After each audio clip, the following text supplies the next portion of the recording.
Welcome, welcome. I am so excited. Here we are on Friday, October 20th, and this is our second session around Peter Block and Peter Koestenbaum's fantastic book, Confronting Our Freedom. And we've got Ed Kless and Matthew Hegum here so far. Hopefully we get some more participants here today. We had such a dynamic conversation last time, but who knows what people are up to on this fine Friday. So one way or another, we're going to have a really, really fantastic conversation, because I know my mind was blown by rereading these chapters last night. So with that, let's take a moment to just ground ourselves into this space. If we want to take just a moment to close our eyes or lower our gaze, whatever feels good to us in this moment, and take just a few deep breaths in through the nose. And releasing any stress or tension down into the earth, allowing ourselves to arrive fully in this place and time. And breathing in again, feeling gratitude for the air that we get to breathe.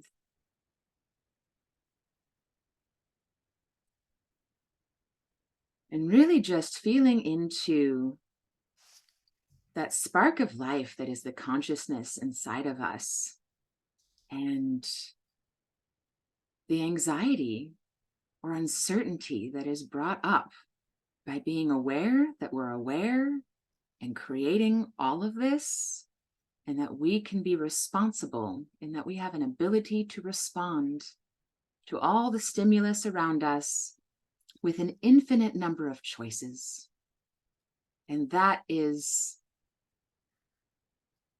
what makes us alive.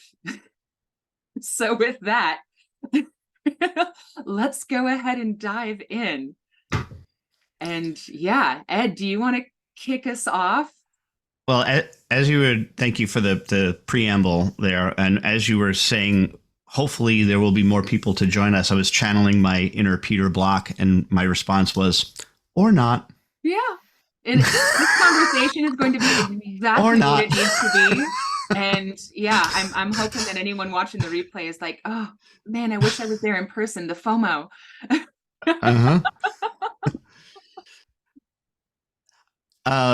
Anyway, yeah, I think we're going to talk about chapters 1 and 2 today. Hopefully, I don't know if we'll get that far. I mean, there's so much to unpack in all of this, I think.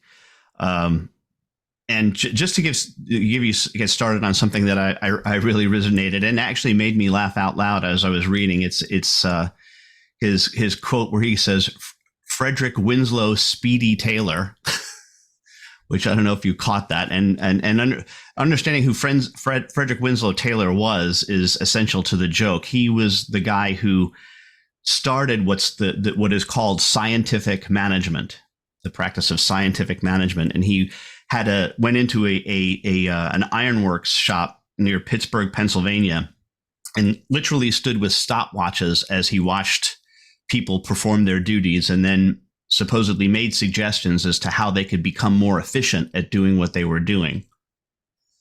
This is all part of the progressive era, and he was very big. Like a lot of people, Woodrow Wilson brought him into the White House. I mean, he was a pretty interesting guy.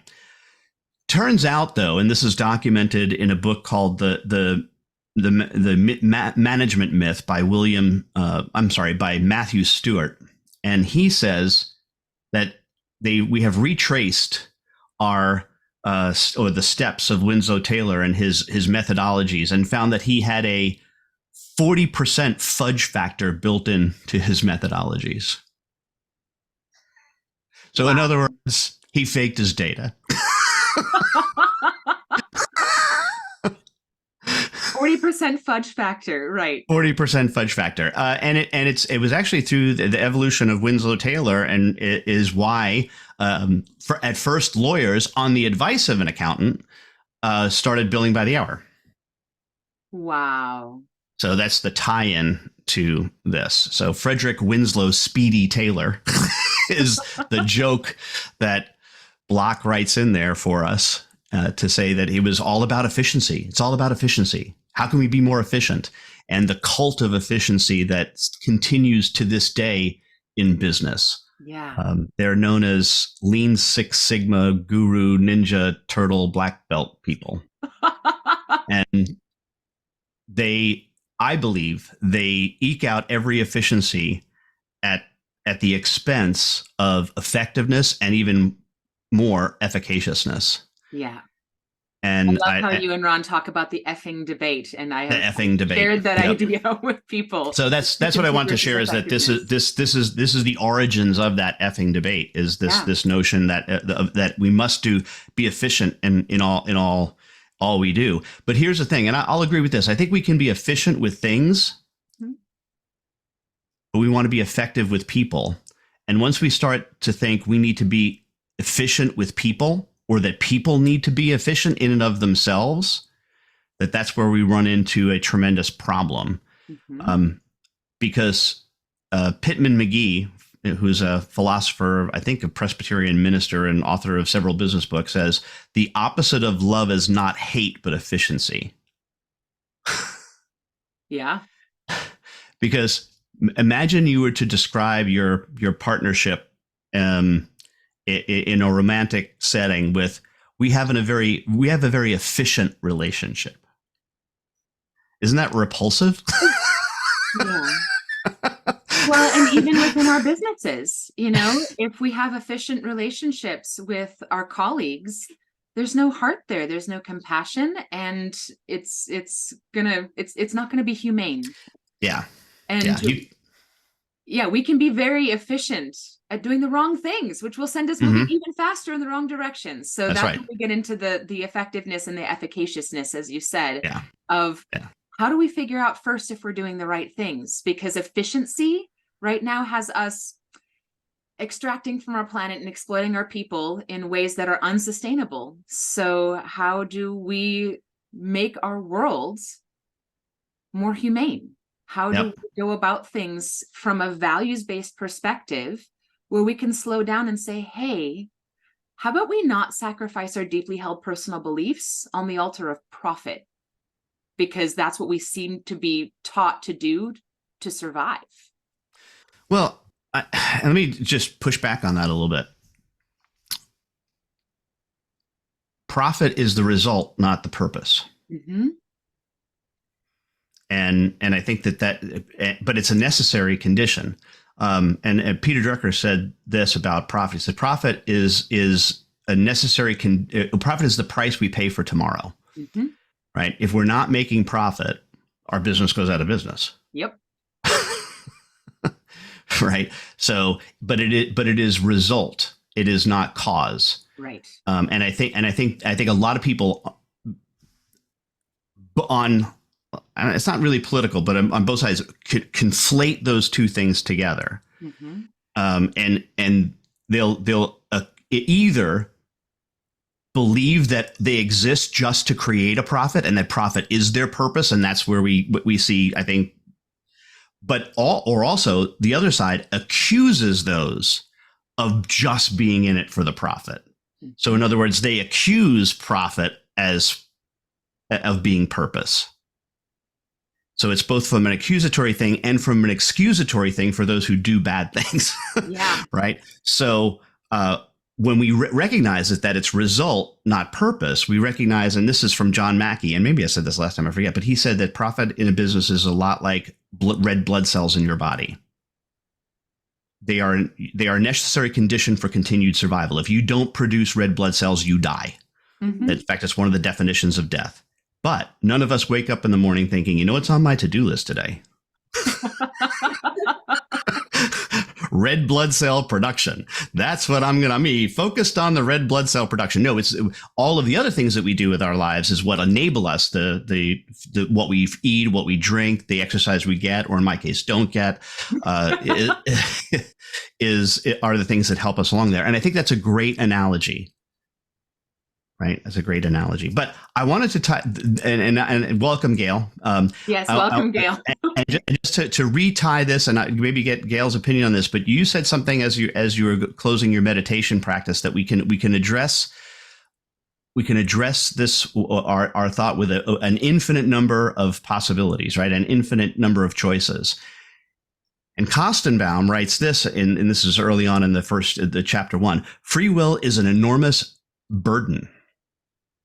As existentialists have repeatedly pointed out in such phrases as man is condemned to be free or dreadful freedom. So connect that for me, Ingrid, with your we create the infinite possibilities, but is it also an enormous burden? Depends on our attitude. So there we're getting back to where we left it off last time, because this was the question that you were going to ponder. You said in our closing last time. I tossed out the thought that I don't feel like the price of freedom is anxiety. I feel like the price of freedom is uncertainty. And the emotional response that we have to that uncertainty depends on our attitude. So, tying in some Viktor Frankl here, the last human freedom is our ability to choose our attitude in any given set of circumstances.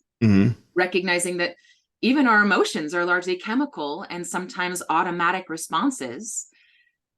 How do we train our bodies to create the emotional chemical responses that we want, that are serving our purposes in response to these stimuli?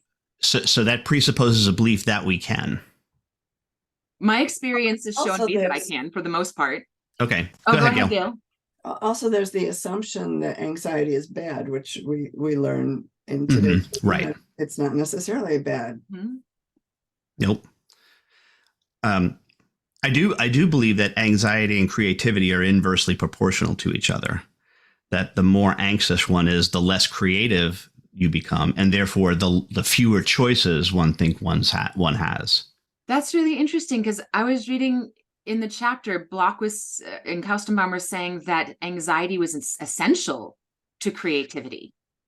Right. And I disagree with them on that point. And that's what I wanted. Yeah. So I disagree with them on that point. And maybe it's just, again, a lot of this gets down to definition of terms and being very specific about what you mean. Yeah. In fact, before we started recording earlier, we had that conversation about all language is translation.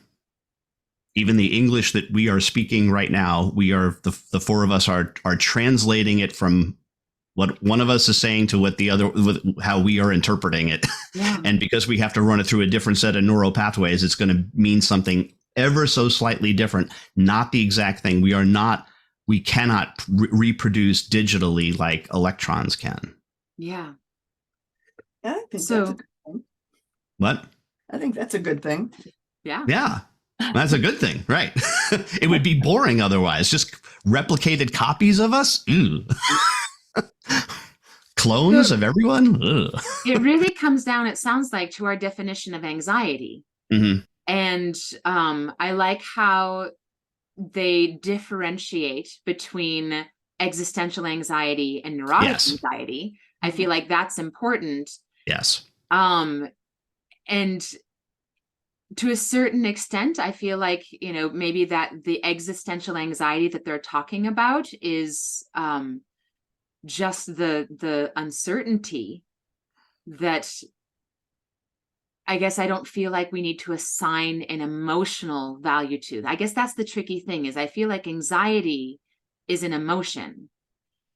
And maybe it's not one specific emotion, but a genre of emotions or an opportunity for emotions. It's hard to put a finger on it, because he also talked about anxiety as excitement.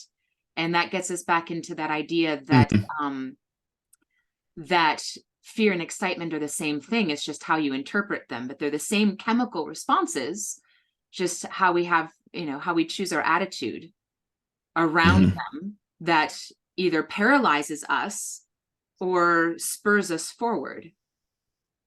Right. And again, that presupposes that it's a choice. I believe it is a choice, by the way. So just so that, to be clear, I don't think that we lack free will. I believe we have free will and to choose those things. But Ingrid, I'm going to challenge you. Okay. And me. Let's shut up. I was just going to say, I want to hear, we haven't heard anything from Matthew yet. I'm curious if there anything stood out to Matthew and Gail, and yes, thank you. You guys pick the next thing to talk about. Yeah, you want to go first? I'll just tag on with a little bit more on anxiety, because I think there are people who have good control over their emotions, and for them, the state of anxiety is a choice. I think there are people for whom it's not a choice. At least the neurological anxiety that can take over a person and basically control the actions of a person. I think that's not a choice. Not sure, because I feel like I'm in the first camp. But I think it's something, and it's something we could debate, but I'm not, a psychiatrist, and I can't really go there intelligently. But it seems to me that I'd leave the door open for it not being a choice for some people. Yeah.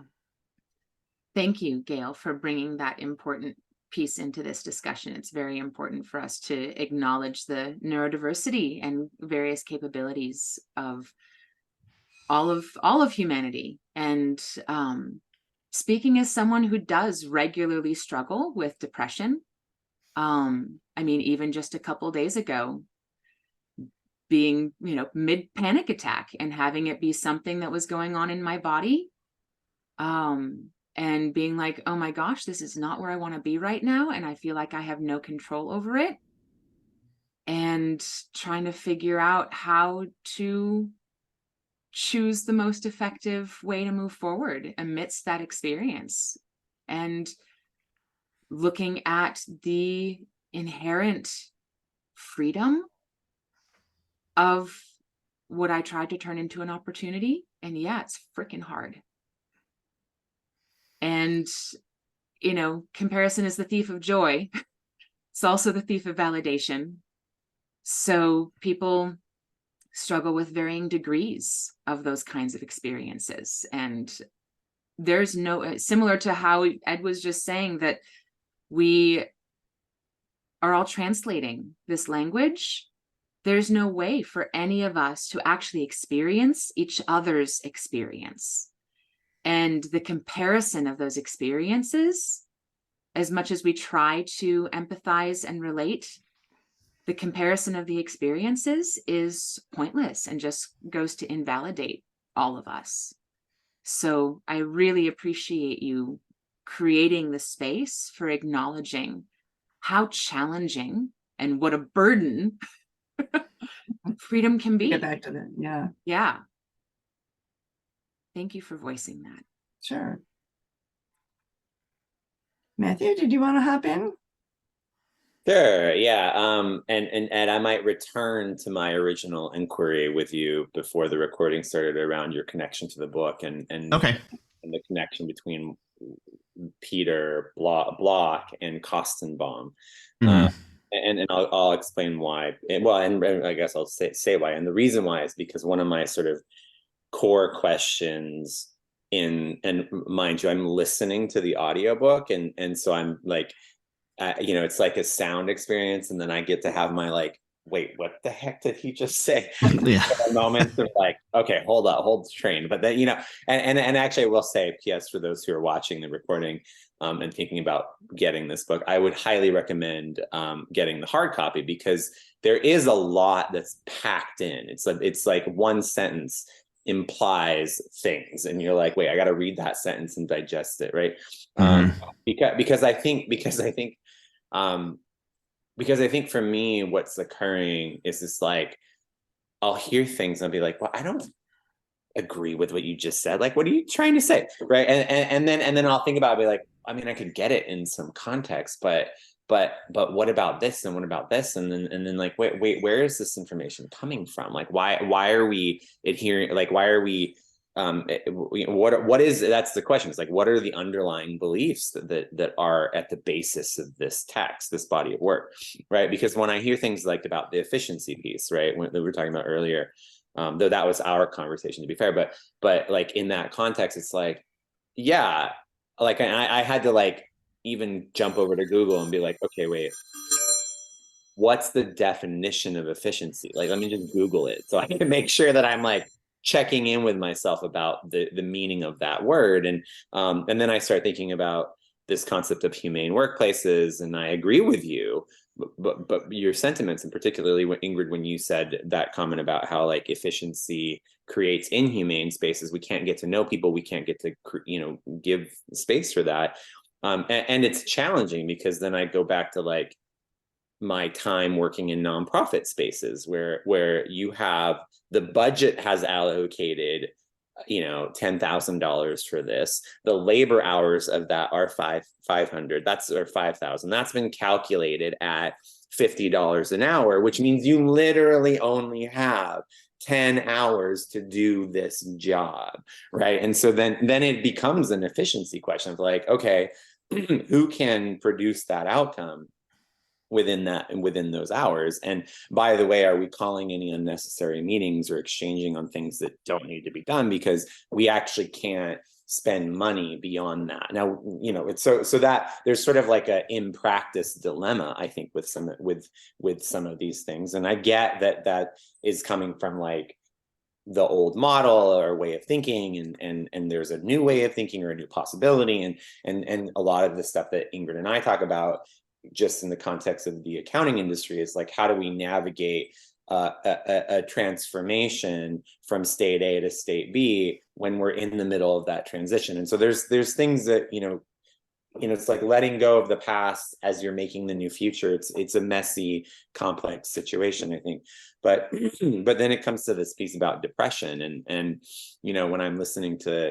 when I was listening to the text about sort of like, oh, it's not a manager's job or the employer's job to like hold depression for the person or whatever, whatever the language that there was. And I started thinking it's a person chooses to be depressed. And I'm like, yeah, except for when they don't, right? I mean, there are instances of sort of, and this is where I'm not a scientist of the human body and how depression works, but my understanding is that some of this stuff is chemical and can overwhelm your physiology, and so actually, no amount of like positive thinking and exercise is going to shift that. Right now you're just depressed, and it's a chemical thing, and it's interesting because then it's like it gets back to that point of, okay, noted, and I do think that there is a certain dynamic around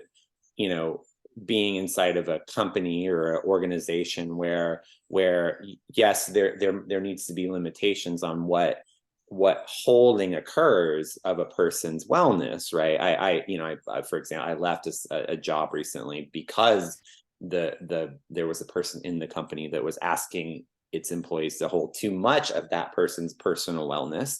And I think there is a line that needs to be drawn around who's actually responsible for your own well-being. And on the flip side, I think about what you said, Ed, about I think it was what you said about how anxiety limits your ability to see choice, right? And then I start thinking, okay, so if I'm a manager inside of a company and I've got an employee who is struggling maybe with some depression and some challenges in their wellness, and I think about my responsibility as a manager and subsequently as an expression of leadership in this container, I'm like, okay, yeah, no, maybe there is a role that I have to play in helping this person to at least see possibility, because to your point, maybe they just don't see the choices that are available, and I can be the pathway towards that seeing. And so I guess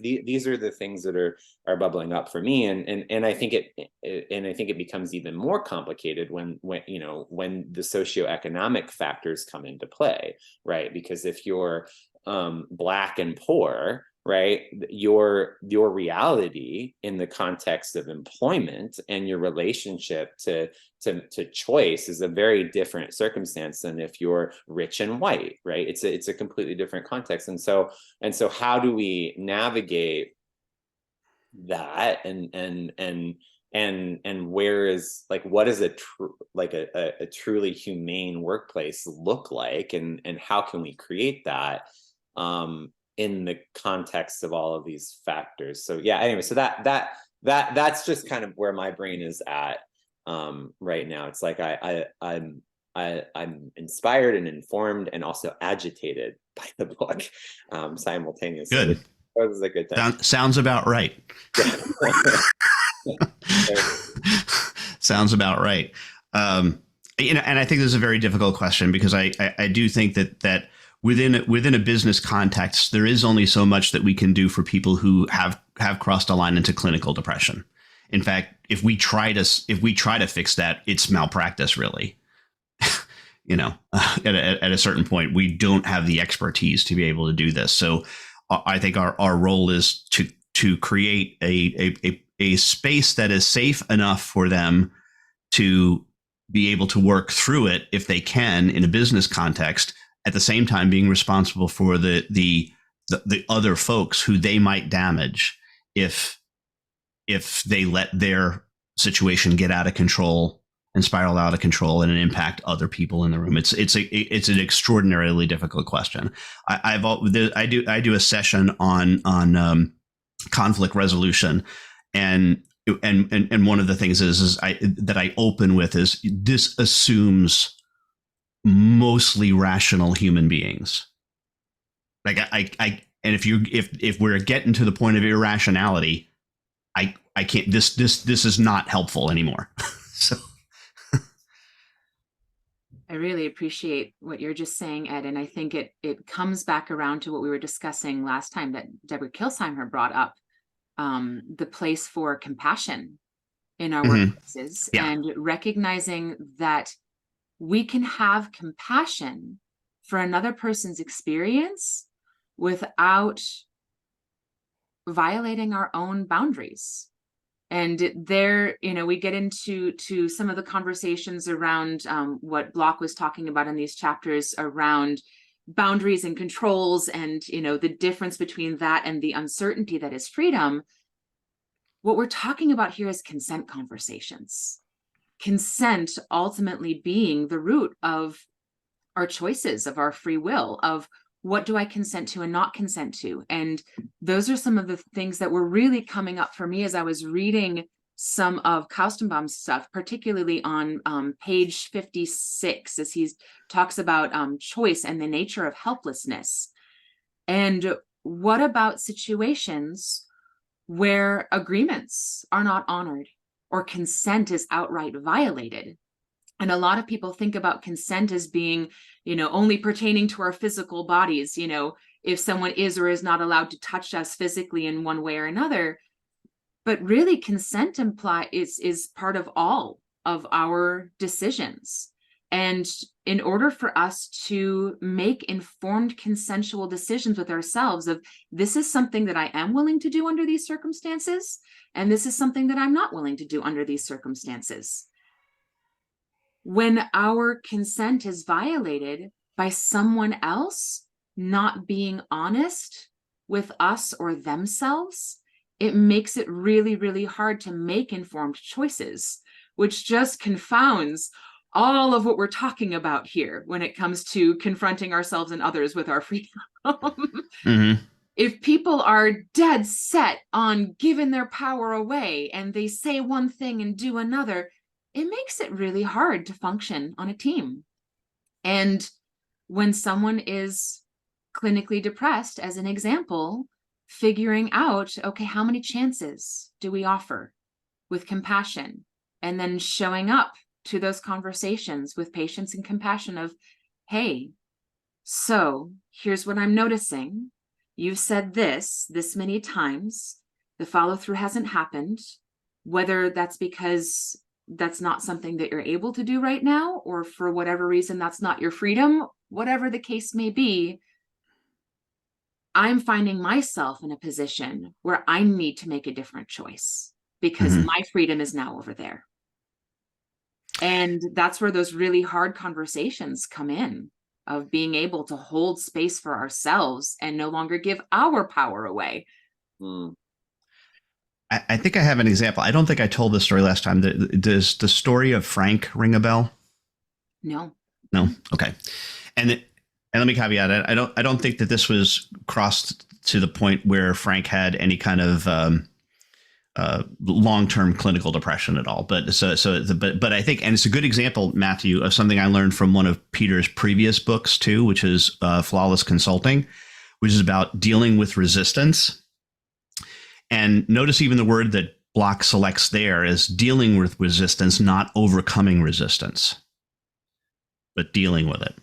And this is a fun example because it is, I'm sure the three of you have probably experienced this to one degree or another in your consulting careers. So Frank was the warehouse manager of a wine store in New York. You probably have seen it, Matthew. It's up on, I think, in the 60s or 70s. Sherry Lehman.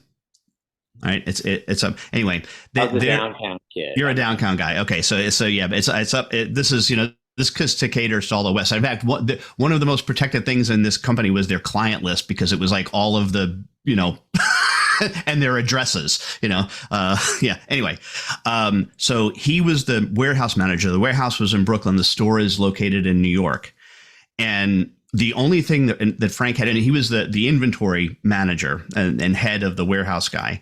And he was a former taxi squad member of the New York Giants. So taxi squad used to be like the people way back in the 50s and 60s who they were the second line of defense. If the starters for a football team went down, they would be like the minor leagues, except they weren't. They kind of practiced with the team. But we're only there if a lot of people got hurt. And they were called the taxi squad because literally sometimes they were called on Sunday morning and says, get yourself in a taxi and come to the game. Right. So that's the nature of the term. Anyway, so he's a big dude, is a really big guy.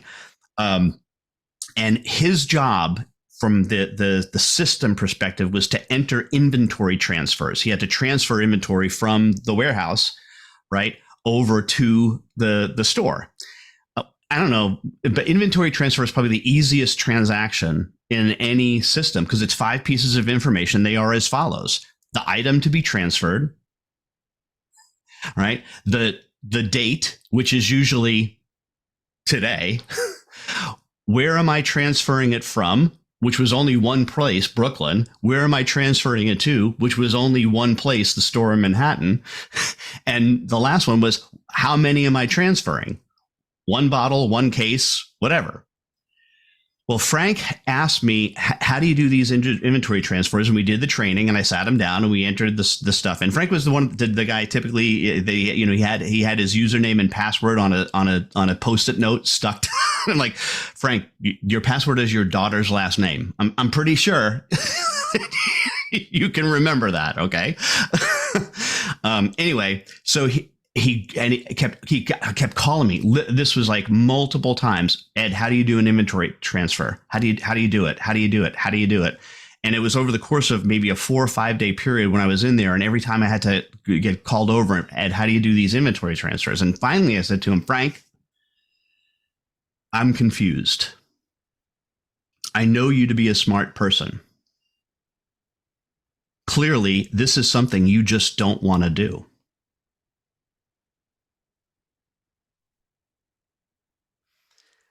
And Frank stood up in his chair, from his chair, and towered over me. I'm pretty sure he could have reached out, and I would have never been found. Like swimming with the fishes, and I never would have been found.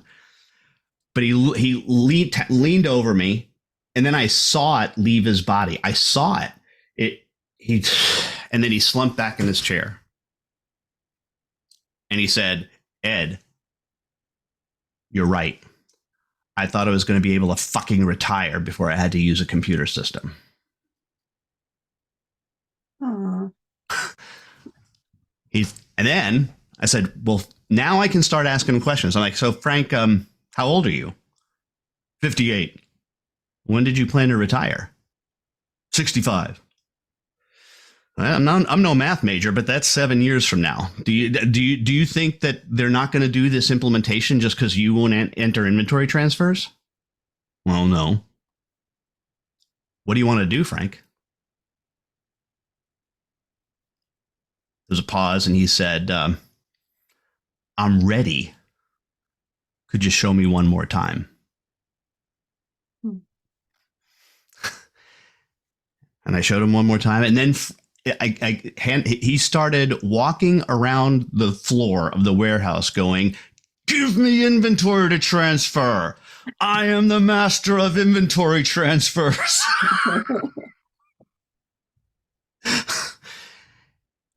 But there's a great example. I didn't kept showing him was not the prompt. That was not the how do you do it question. There's another how question, right? And that was the tie-in. How do you do it? It wasn't that he didn't know. He was refusing to learn. Mm-hmm. So he was refusing to learn. That was the issue. It's not that he couldn't learn. He was refusing. And if I told him, I'm sure he would still call me. It just would keep going. But until I confronted him with his freedom and said, clearly, this is something you just don't want to do. And then he had the breakthrough. It was nothing I said. He had the breakthrough. I couldn't, and maybe it was 50-50 chance that he did or didn't.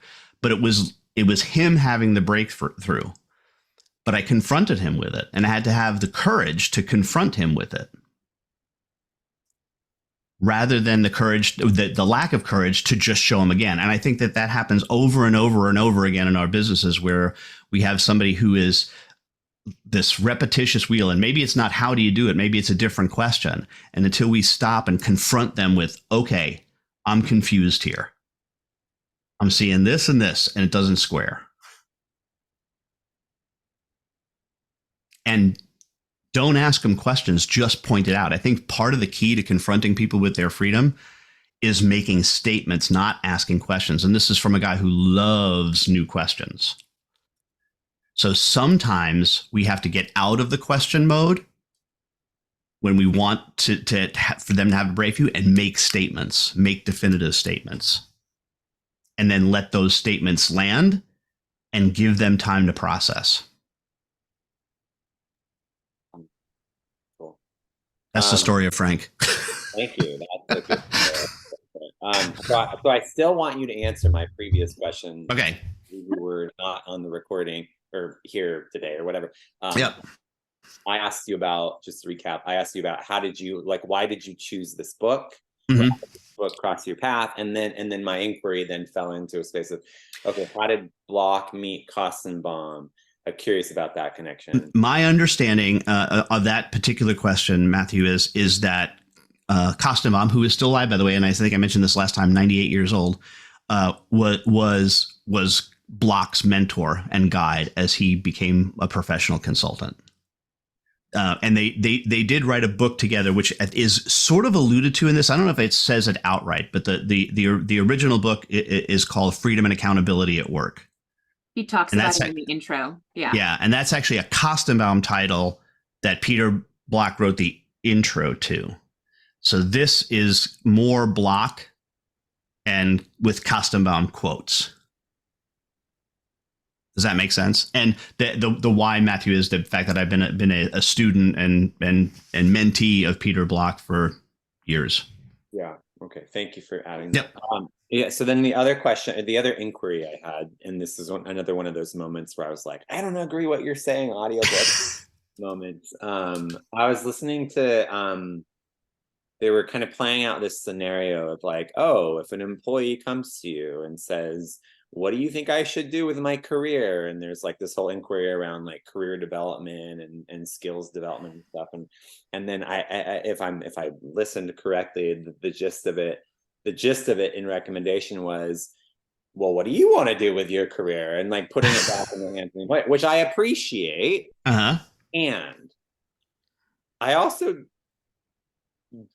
feel like the feeling, and have practiced instances as well. So this is coming from moments where it's a co-creation, right? It's like, it's not just that, oh, tell me what you want to. Well, I want to, learn how to fish and okay, well, we make pencils, so go fish somewhere else, right? And sometimes that's what comes up. Sometimes that's the answer. Yes.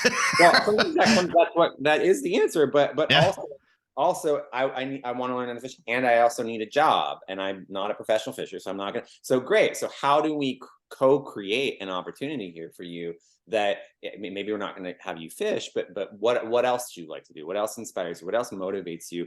How do you see yourself evolving inside of the container of the work that we do at this firm? And a lot of my conversations with past employees would be around kind of like casting a vision for who they want to be and what they want to do in the world, and then thinking about, okay, if that's where you want to be, and this is where you're at, and these are the goals of the company, maybe it's not everything, but it's are there ways that we can engineer your career trajectory, your job trajectory within this practice to support you in achieving those goals? And now I you know, and there's things around that, and I assume that, like, I think in my attitude, I'm like, yeah, every employee at some point will leave. And so if this is not about me trying to like design a job to hold you in place, but it is I did see it as my job to create a space where you felt motivated and encouraged to be here pursuing the work that you're doing. And so I don't know, I kind of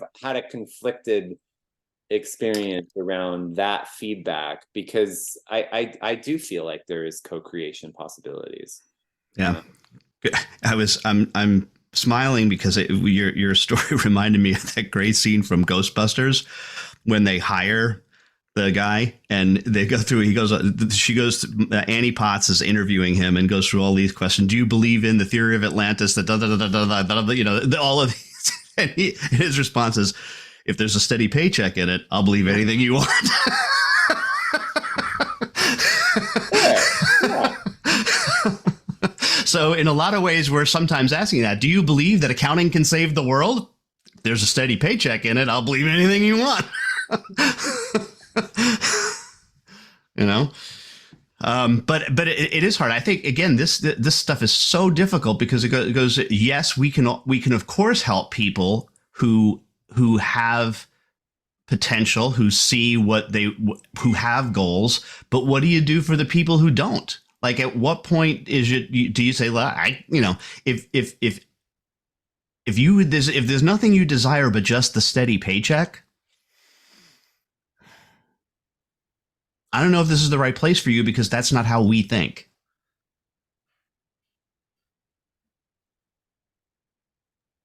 Well, and yeah, in my example, I'm just thinking about a particular company that I worked with. There was also space for that. I mean, to be honest, like, if some people were there because they needed the money and it was a paycheck, like it's pretending that it wasn't that is the problem. Being clear that is it. Okay, great. Then let's design a compensation structure that fires you up so that your work isn't, if it's motivated by money, then great. Let's create that structure for you. I mean, I think I don't know. I get hesitant to kind of like make everybody think and believe the same things, because they don't, and to pretend like a company can get everybody on the same page about all of those things and how those things are expressed. I don't think that's really a reality, because people are different and have different experiences and different desires. And it's hiring practice. Say what? Say more. It's hiring practice. What do you mean by that? Because I think we can ask questions during the interview process that will screen out folks that are just in it for the paycheck. Fair. Or screen in, if that's. Or screen in. Yeah. Fair. And I don't think there's anything inherently wrong about wanting a paycheck. Like, right. Well, again, just the same as it is for a company, it's result, not purpose. My purpose is not to make a paycheck. I don't go to work at Sage for my paycheck. Mm-hmm. My purpose is and my why is I believe that entrepreneurs continue the work of creation. So how can I help entrepreneurs continue the work of creation today is the process I take myself through every day. One of the things that I found really valuable in my business coaching certification through the Woodard Institute, in the Woodard Management Advisory track, one of the things that we learn is how to bring clients through value setting tools. And I'm pretty sure that these particular tools are from Patrick Lencioni. And one of the things that I found really, really helpful is the way that we separate out the different kinds of values. And in this terminology, values is synonymous with behaviors. Because if our walk doesn't follow our talk, and we're not actually doing what we say is important to us, those aren't actually values, that's just lip service. Mm-hmm. And they separate out our operational values, so how we are currently behaving, from our aspirational values, what we are aspiring to create or do, from our accidental values, for better and or worse, this is how we behave, and can we be more intentional about it?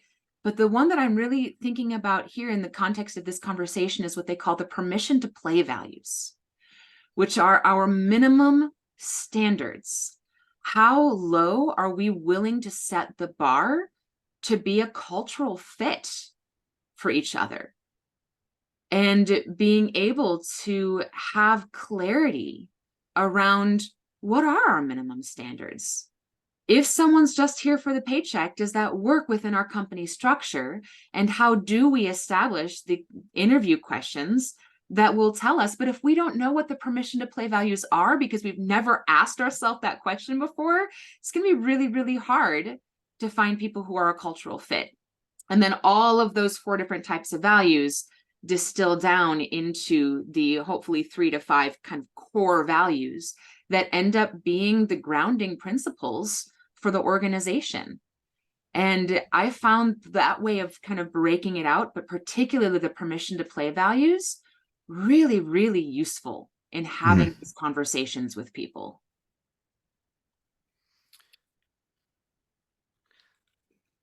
Gail, I want to ask you a question, because have you ever worked at an organization, a large organization that was able to articulate those things, those mission, vision, values? Because I did not work for one, but I was associated with one. So I just want to. The only large organization I've worked for was Deloitte. Mm-hmm. And my experience there, my personal experience, as well as the experience of the people who I worked with, was that the company, well, of course, we billed by the hour, and there were expectations of, being in your seat a certain number of hours a day, and trying to make most of those hours billable. But my experience was that the company was very remarkably, I thought, open to listening and aligning jobs appropriately amongst the people who cared to sort of break out of the mold. So, I mean, when you break it down, there are plenty of things to do that had require different skill sets, working on different types of companies, different types of accounting processes. There was a lot to do, and you could do it. I was in a big office in Chicago, so all the jobs they had were available in that office. So it was actually pretty, it was encouraged, and it was pretty easy to choose a path, and then be aided in going down that path. I won't say mentored. It was way before people used that term, but there were those in the firm who wanted to encourage all of us to get in a place where we felt it was a good fit, which was interesting because, in particular, it was the era when I had to log in 3 years in public accounting in order to put CPA letters after my name after I passed the exam. And so there was this constant turnover of people who were coming and getting their 3 years, going out, because all they wanted was to get those letters, and then they could go out and do what they wanted to. And yet I thought, did their best to encourage us to want to stay beyond the 3 years and want to get into a position where we were doing something we felt fairly passionate about. So I feel like that, I mean, that's about as far away from the assembly line in Detroit as you can get. But I think that it was a great way for me to start my career, to have that kind of a setting, and when I asked for change, it would usually happen, which was great. So, Mhm. yeah, I don't think a lot of people have that benefit, though. Yeah, no, I happen to be very lucky and get involved with one early in my career. The other thing I'd be curious about, as a result of that, I am always passionate about knowing the purpose or mission statement, depending upon what you call it, of the organization that you work for, and being able to. So Sage is current, and it has changed over the years. It's building experiences that connect, remove friction, and deliver insights. So what I have to do every day is, in addition to my why, is I have to connect to that, right? I have to connect to how am I building experiences that connect, remove friction, and deliver insights. I think I'm covering 2 out of 3 of them right now, so that's good. I don't know about removing friction, but I think we're connecting, and I think we're delivering insights. So that's, well, 2 out of 3 ain't bad, as the song goes. But you see how that's a prism for me that I look through, like, and is the meeting that I'm about to attend, is it going to do that? And it was so impactful for me because the first company that I was involved with that had this, and Gail, you probably know this, it was Great Plains, because I was a Great Plains partner from back in the day. I still remember their mission statement. I never worked for them. Right. Which was improving the lives and business success of our partners and customers by providing superior accounting software, business software. I still remember their mission statement. Nice. Right. And I learned about those things. So I was strongly encouraged, and Ingrid, you put in, we create happiness, but if you don't have a mission or purpose statement in your organization, you need to have one, and you need to articulate it regularly. Mm-hmm. And if Gail, in your particular situation with, your organization, CPA Practice Advisor, probably one exists. Mm-hmm. We do. I can't recite it, but actually I was just going over it again yesterday to constantly remind myself of it. Yeah. Because for me, one of the powers of knowing that is bringing it into conversations where I think myself and or others in the organization are straying from it. So to ask this question of a colleague, to say, okay, I understand what you're saying here, but help me understand how this decision that you're making, or whatever it is that you're doing, how is it building experiences that connect, remove friction, and deliver insights? How is it doing that? Help me understand that. I don't know. It might be in your mind. Express to me what that connection point is. Mm-hmm. I'm willing to learn. I'm willing to try to understand. And so it's a seeking of understanding on my part, but it's also a challenge to them, because sometimes I've had people go, well, that's just a statement on our wall, Ed. What are you talking about? That's just, no. See, that's where you got it wrong. Yeah, I think a lot of people look at it that way, and it's like a poster you could buy at the bookstore that has that right on it. Yeah. There's even the fake ones, which I think are hysterical. I don't know if it's teamwork. The beatings will continue until motivation improves. They have that thing that you do where no one gets what they want. Yeah. But I strongly encourage all of you to either know, develop, and or use, and because it's applicable everywhere. It's applicable with your customers. It's applicable if you're talking about hiring new employees. One of the great interview questions is, do you know what our mission statement is? It's on our website. I guess you missed it. Okay, here's what it is. And I'm going to give you 3 minutes to think about it and tell me what it means to you.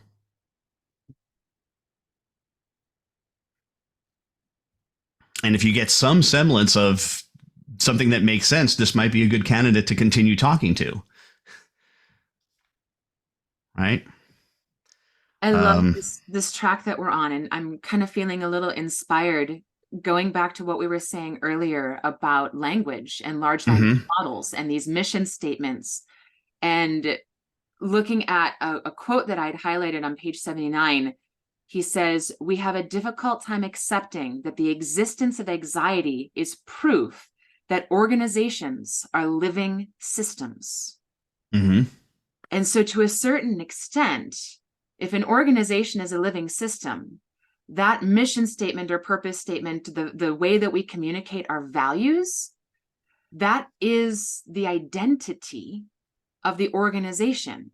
Mm-hmm. And if people don't know the identity of the organization, then they're not in right relationship with the organization. That's right. Yeah, they got to be in alignment. And that's where interviewing skills come in, to be able to ask questions of potential candidates that are around not only the mission, but also beliefs, if there's a set of core beliefs.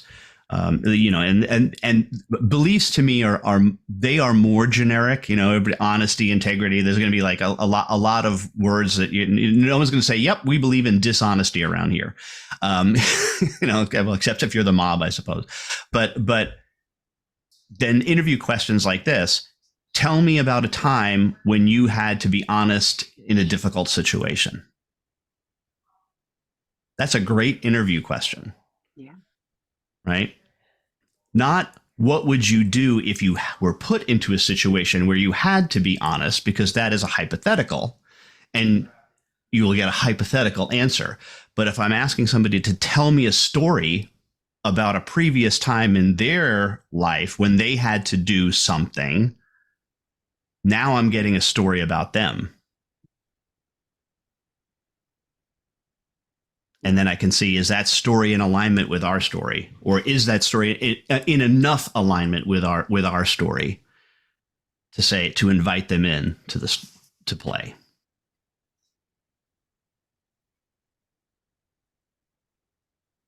I love the fact that you picked up on the play. It's really important. Mm-hmm. Speaking of play, I want to toss a fun question your way, Ed, because I was thinking about this last night as I was reviewing the material, and like, oh God, I even put it in the email to kind of warn you. I would love to dig in a little bit about shifting the context from economics to philosophy to create a culture of accountability. And giving that, I know that you're a philosophy nerd and an economics nerd, I have been really wanting to see what your thoughts were around some of the things that the Peters bring up in this particular context around economics and philosophy. Yeah, and this is another area of disagreement that I have with Block. So I'm not saying so. I was wondering about that. I'm like, and that is, okay. It's simply this: is I don't think. I think economics is a branch of philosophy. It's the study of human behavior under the conditions of scarcity.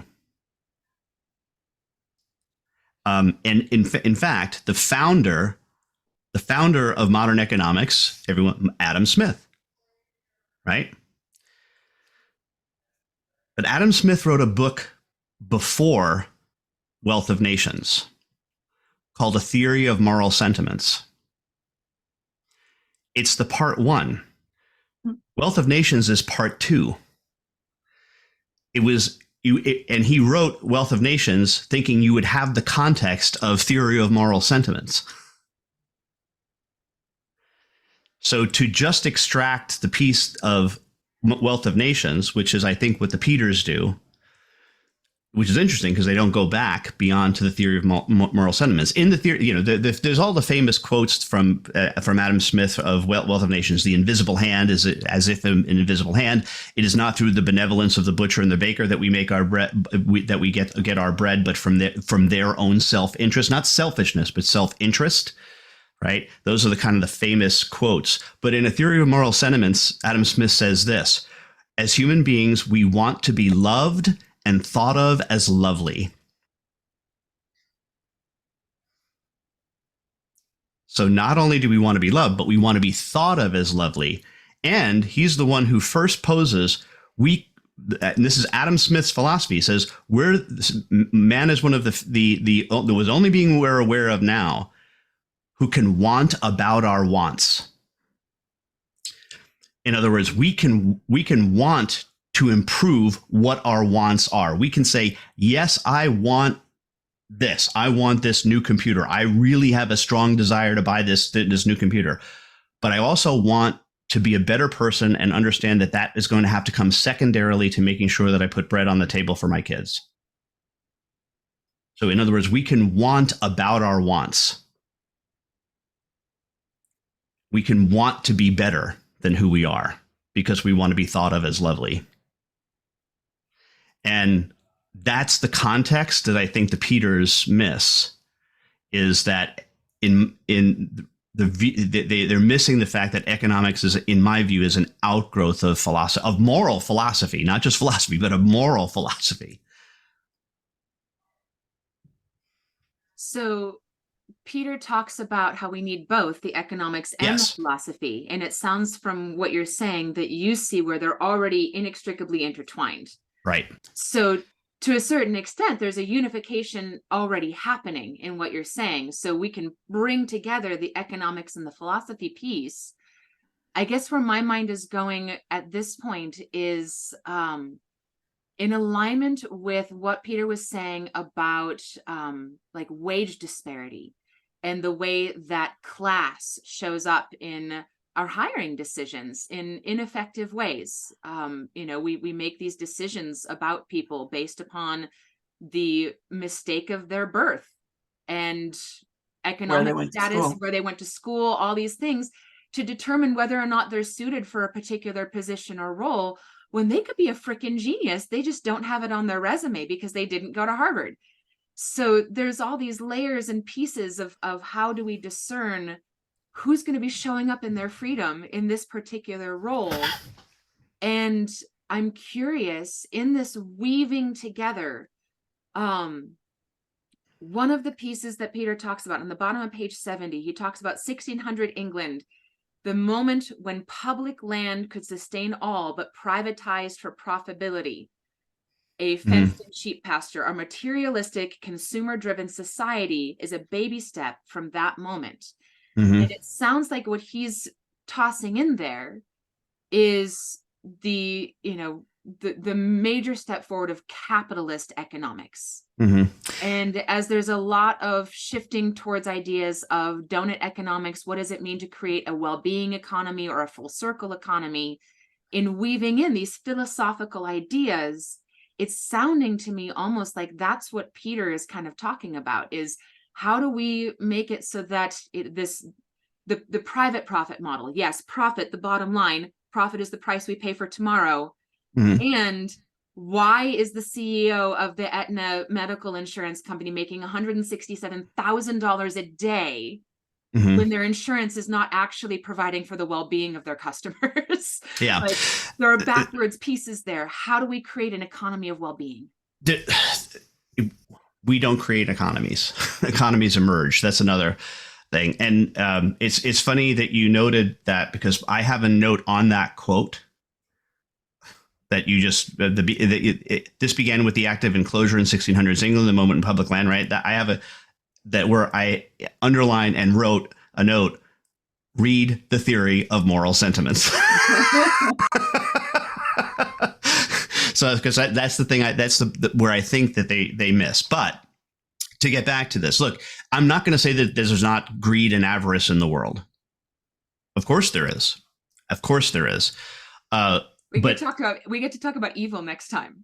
Yeah, exactly. But let's just stick with greed. I mean, blaming greed on that is a little bit, to me, like blaming an airline crash on gravity. What caused the plane to crash? It was gravity. Yep, every single time. Right. So what caused it? Well, it's just greed. Okay, let's take it a step further, right? What's underlying there? And I think it's a missed moral philosophy moment. It's materialism. It's a belief in the material, that the material is the most important thing. But what's odd about that is that philosophies such as certainly Soviet communism were extraordinarily materialistic. It is all about a focus on the material and equality of distribution, of equality of outcome. They remove God purposefully, and they remove the spiritual.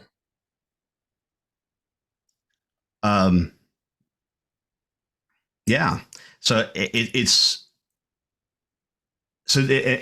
horseshoe theory, right? We think that there's left and right, and there's not, because at a certain point they come back in an arc here under this heading of totalitarianism and the belief that we can perfect man. Adam Smith called in this is actually in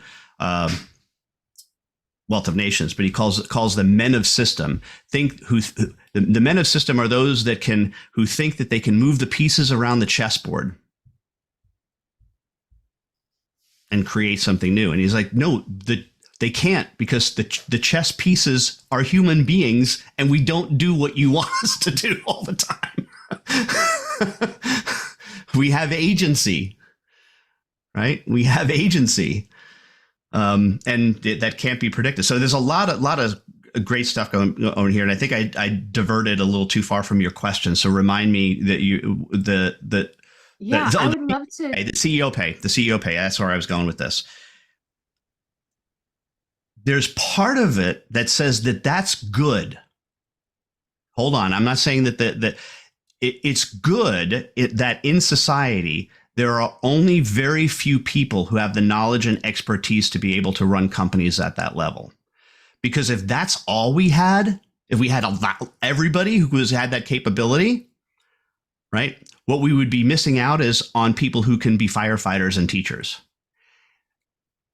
It's not to say that they are less valuable as human beings. All human beings have the same value, from a value standpoint, but the money piece is materialistic. It's getting focused on, and yes, are they greedy? Are they withholding? Yeah, but they're also the ones who are responsible in a lot of ways. The reason their packages are designed as such is because that's what motivates them, and we know this, so it shouldn't be a surprise.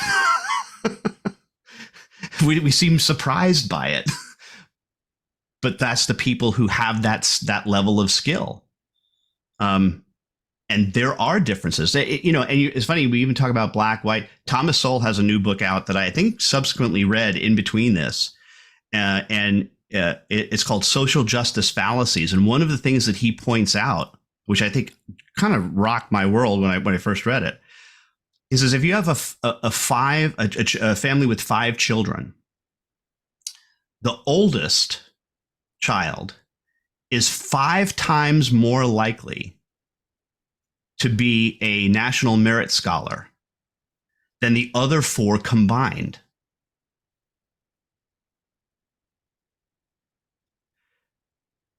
Which, if you think about it, you want to talk about equality of outcome. We can't ensure equality of outcome within a family that you would think have the same basic origin story, but birth order is so important when it comes to focus on the child, early childhood development. And this is, you even go back where there's 2-parent families. The research on this goes back years and years and years and years and years. And it's regardless of sex, by the way. So there's no difference in sex, but there is a huge difference in terms of birth order for outcome.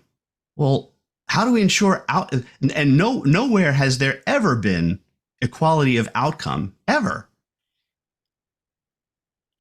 What we can do is ensure equality of opportunity for each and every individual as best we can. And that's is the way that I perceive the goal. That's what we need to do.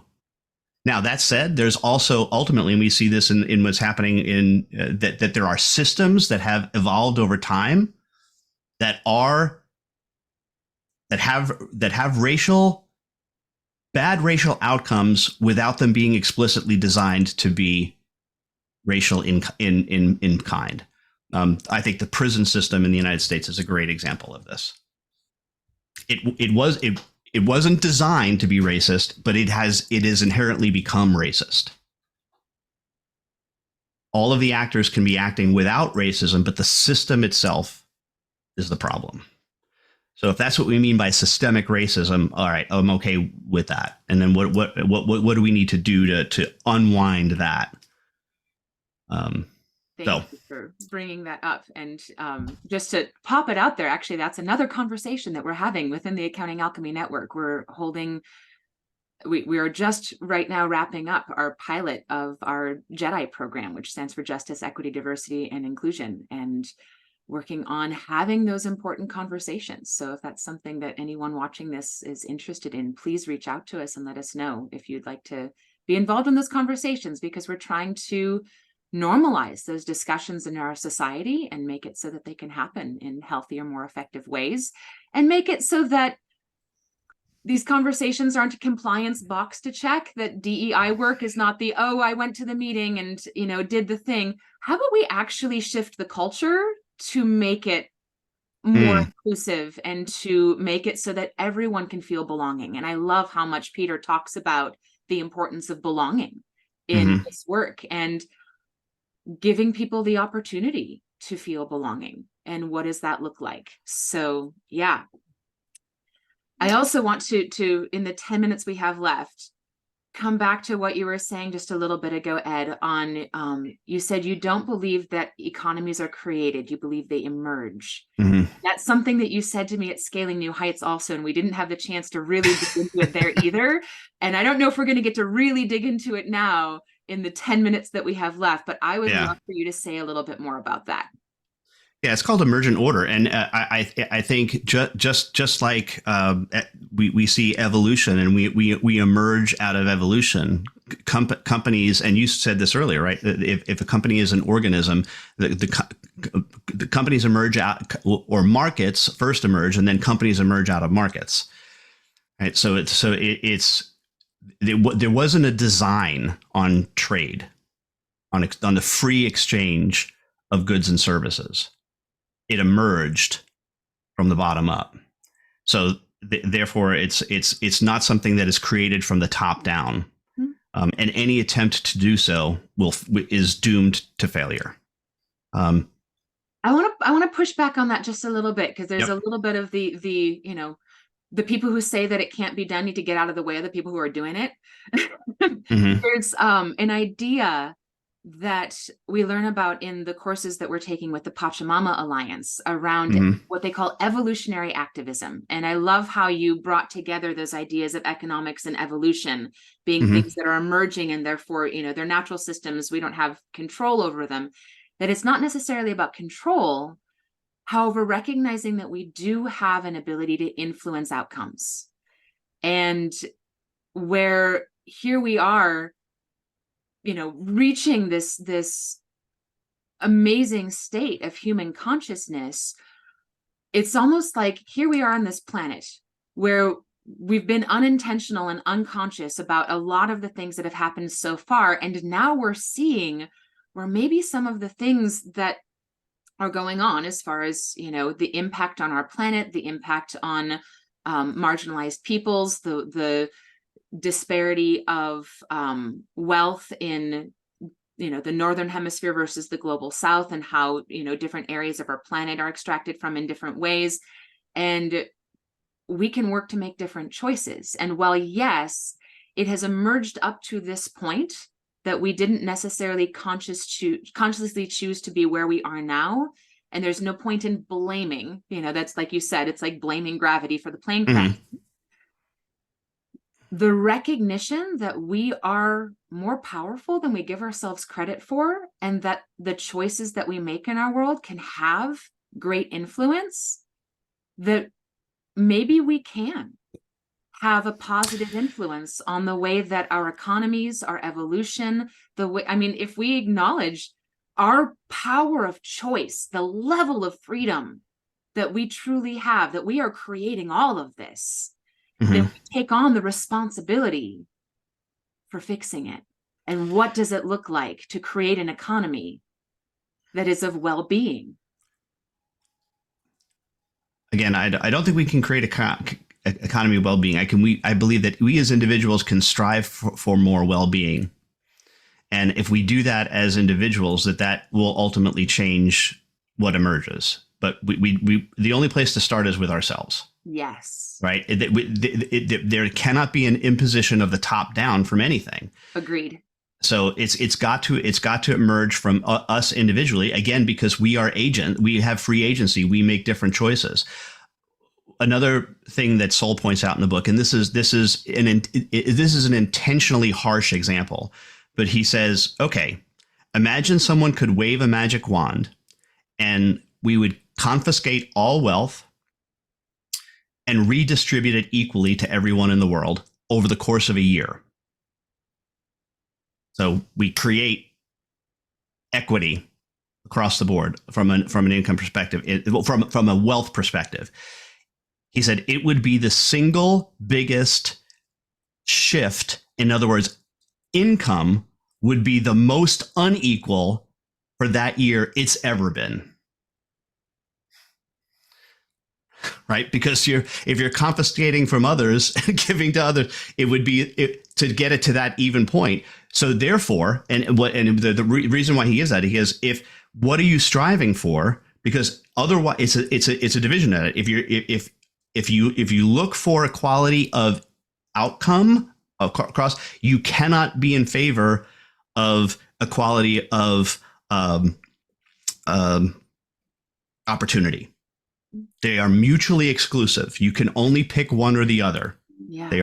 Right? So do you pick equality of outcome or do you pick equality of opportunity? I think that's an important place to acknowledge the differentiation between equality and equity. Right. Well, and this just gets to definitions because I can't get a handle on what the definition of equity is. I can send you an image after our call. That I know it's the box. The kids on the boxes looking over the fence. It doesn't make sense to you? No, because because by definition now you have inequality of opportunity. You've made them evenly distributed, so therefore they do not. And where you ultimately end up, and maybe we can leave on this, but have any of you read Harrison Bergeron by Kurt Vonnegut? Short story, you can read it in about 10 minutes. So I'm going to give you two things to read: Harrison Bergeron, right, and just as more fun, by Roald Dahl, the guy who wrote Matilda, and I love right, Roald Dahl. Yeah. He wrote a short story called The Great Automatic Grammatizer. The Great Automatic Grammatizer. In 1954, he's describing ChatGPT and AI.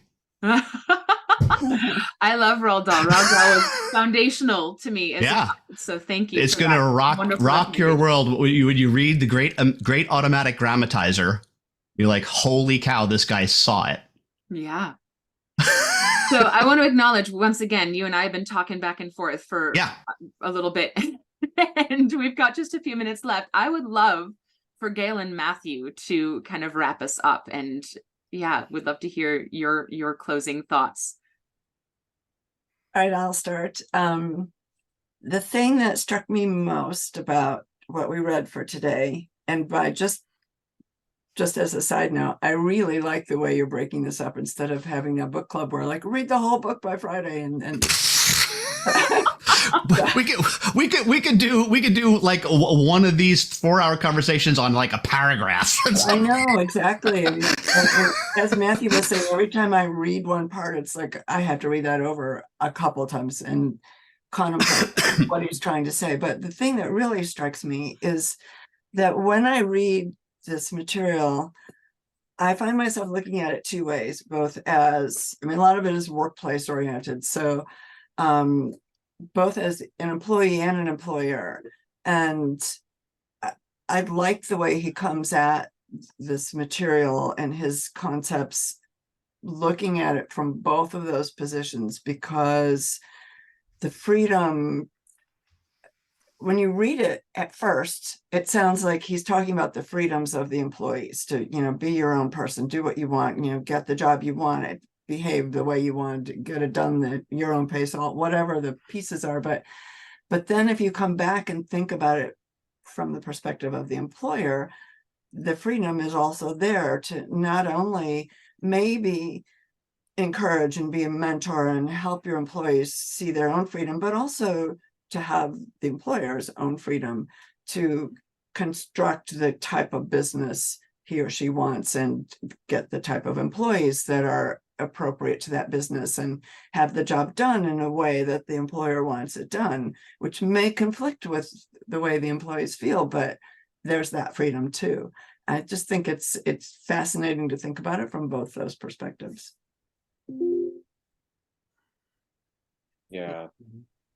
I think for me, and I'll just sort of wrap up in brief, it's just a question of, or rather an opportunity to question narratives, right? Because it's like even the root of economics and like where that comes from and why we assume that means something. And it's just, I guess what I'm appreciating about this text and this experience is it's inviting me to kind of look at some of these more nuanced definitions of certain words that we take for granted and get curious about what's underneath that. And so I'll just leave it with that.